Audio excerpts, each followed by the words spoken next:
Тахикардия же жүрөктүн тез согуусу. Минутасына жүрөк 60-тан 90 жолго чейин согот. Эгер 60-тан аз болсо брадикардия деп айтабыз. Ал эми 90дон ашыкча болсо тахикардия деп айтабыз. Тахикардия 3 себептен улам калыптанышы мүмкүн. Биринчиден, нормада дагы болуп турат.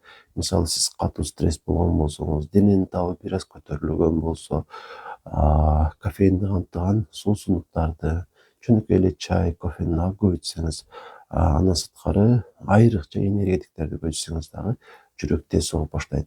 Анан дагы спорт менен ашыкча машыккан учурда дагы жүрөк тез согуусу мүмкүн.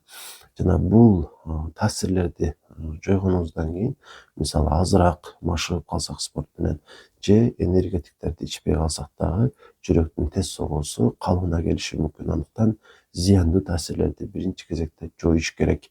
Экинчиден болсо, албетте бул жүрөк ооруларында бул маселеге көп токтолуп өтпөйүн, анткени эмне болгон шартта деле баары бир биринчи кардиологко барасыз. Ал сиздеги көйгөйдү аныктап берет.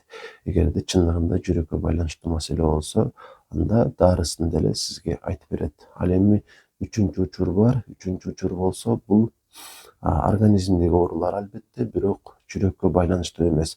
Мисалы, тиреотоксикоз, калкан сымал безибиз ушул тироксин гормонун ашыкча бөлүп чыгарса, жүрөккө күч келет дагы, ошондо дагы тахикардия пайда болот.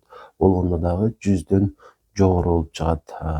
Жана эгерде биз ушул тироксиндин ашыкча бөлүнүп чыгуусун нормага келтире турган болсок, тахикардия жоюлат. Болезнь Гребса деп коебуз, же болбосо базидова болезнь деп коет тиреотоксикоз учурун. Андыктан эндокринолог менен кеңешиш керек болот бул учурда. Дагы да жүрөктү тез соктура турган себептер бар.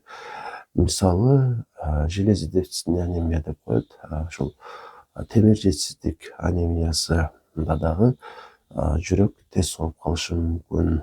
Андан сырткары кандагы ушул микроэлементтер, мисалы калий, магний, кальций, ушулар дагы ашыкча же тескерисинче жетишсиз болсо дагы жүрөгүңүз тез согуусу мүмкүн.